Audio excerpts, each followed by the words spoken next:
Wacky week number 2 in the NFL is just about over, minus one game. Well, some guys cut it down, still had one release 10. Two handicappers had baseball games, one baseball and football, and a good thing he had the two baseball games.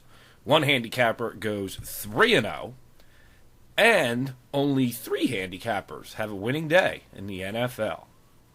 Parlay Help starts next.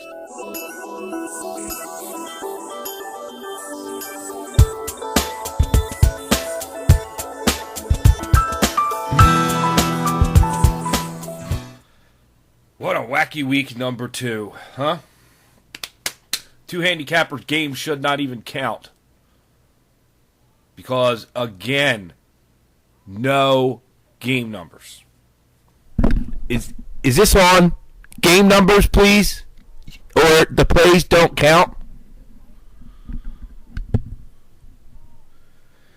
I was all kind of rough and tough and mean the other night, so I'm going to let it slide. Next week, I'm just going to do it.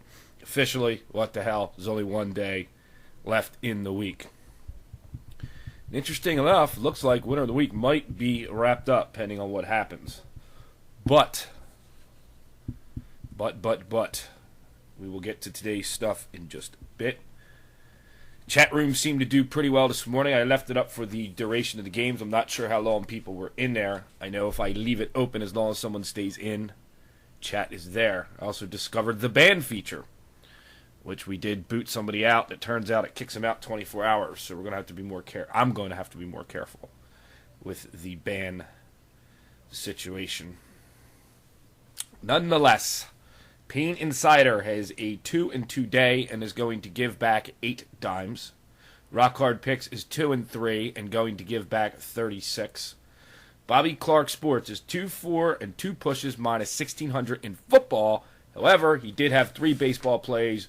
2 of the 3 he won, so on the day he is 4-5-2 and gives back 600.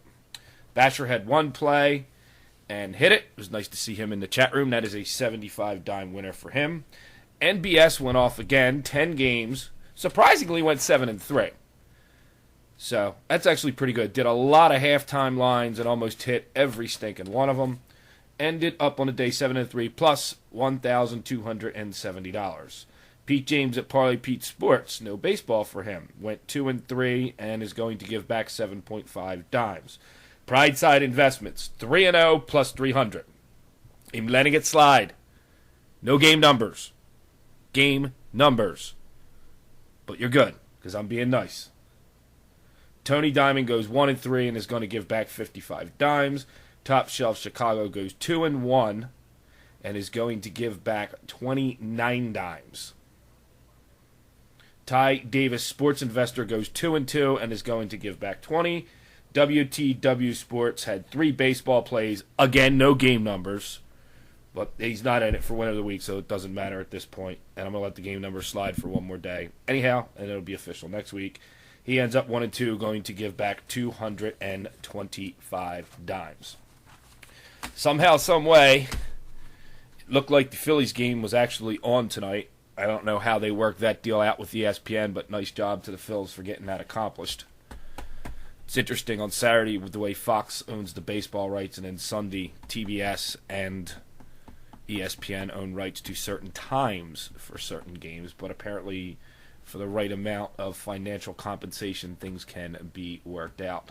It was also interesting that I got some emails, not only about the massive amount of games, but I guess on Sunday mornings, people tend to go back and watch some of the older videos, and it's amazing to watch the Mac and PC people still fight. They must have watched some of the videos that I had done with the Mac, and had wrote two different people actually wrote emails and said, "Oh, the videos look better. I guess you got off that stupid Mac and went back with the one and only PC." So it's interesting to still see that still goes on, and those Mac folks are diehards. I will give them that. The new Nanos are cool. I don't know if you saw that announcement. iTunes 8 is out, but the new Nanos are really cool. They're 8 gig, and they're thinner than this. And this is thin to begin with. This is a 30 gig with a full screen. The Nano still has a screen this size. Actually, it's a little bigger. And it's 8 and 16 gig, and it's thinner than this. And they come in a really cool bunch of colors. Color for everyone. I mean, if you want everything but white, which is kind of their trademark, which started it all. So that was interesting. Nonetheless, we may bring up the chat room tomorrow night for some of Monday Night Football. I personally, even though it's the Eagles, am not going out to watch this game. There will be too many Dallas idiots, and it's only week 2, so to me it is not that important to go out. Eagles are on 3 or 4 times in prime time, and I know they have at least 2 Sunday night games. Plus, if they get in the division race, they can move them to flex games. So I am not looking forward to it. It's too early in football. Plus, Monday nights are tough, so I go out drinking and eating wings. I got to come home and do the winner of the week, which may not be as hard as it seems, but it's a lot of work that goes into it. And this week it may not be that hard either because there's one clear cut, or at least winning percentage-wise, and I think he has it really nailed down. I don't think anybody can possibly catch him unless somebody goes off, which I hope not, in baseball games tomorrow and throws in a Monday Night Football game. But you never know. We shall see. Hey, credit where credit's due.